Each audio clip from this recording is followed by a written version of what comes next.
जय मसीह की सबैलाई अमृत बानी आजको परमेश्वरको वचन परमेश्वरको वचन यस बेला बोल्न जाँदैछु। आज हाम्रो रविवारको प्रार्थना सभा समाप्त भएपछि यस बेला परमेश्वरको वचन बोल्न जाँदैछु।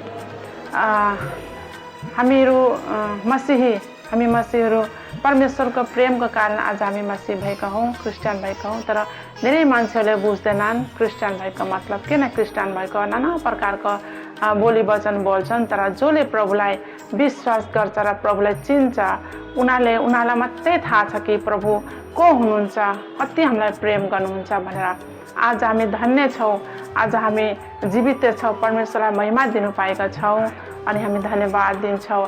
यस बेला म यही भन्न चाहन्छु कि परमेश्वरले जगतलाई यस्तो प्रेम गर्नुभयो कि उहाँले आफ्नो एकलौता पुत्र दिनुभयो ताकि हामीहरू उद्धार मुक्ति पाऊ, अनन्त जीवन पाऊ भनेर। यो सन्देश सबैले बुझे राम्रो हुन्थ्यो।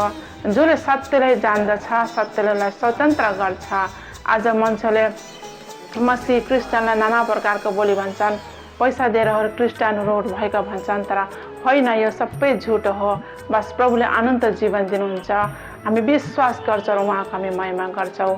अनि सबैलाई म भन्नु चाहन्छु, कसैले पनि क्रिस्चियन भएर एक पैसा पनि पाउँदैन, तर हामी नयाँ जीवन, अनन्त जीवन हामी पाउँछौँ। किनकि वचनले भन्छ तिमीहरू मरे तापनि जीवित हुनेछौ, जसले विश्वास गर्छ यीशु ख्रीष्टलाई ऊ मरे पनि जीवित हुन्छ भनेर हामी विश्वास गर्छौँ र परमेश्वरको प्रेमलाई हामी धन्यवाद दिन्छौँ। धन्यवाद छ परमेश्वर पिता तपाईँको प्रेम र तपाईँको अनुग्रहको लागि। सबै मानव जातिको प्रति तपाईँको अनुग्रह, तपाईँको प्रेमको लागि अनगिनत धन्यवाद छ प्रभु। तपाईँ सबैको हृदयमा बोल्नुहोस् परमेश्वर। जो तपाईँको जनलाई सताउ गरेका छन्, मार्छन्, पिट्छन्, हामी सुन्छौँ।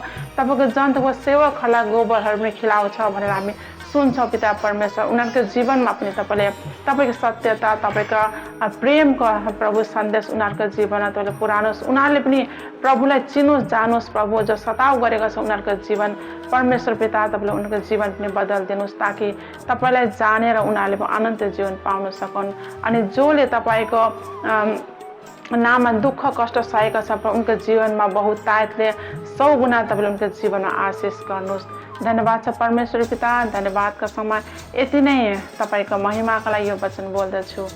जय मसीह।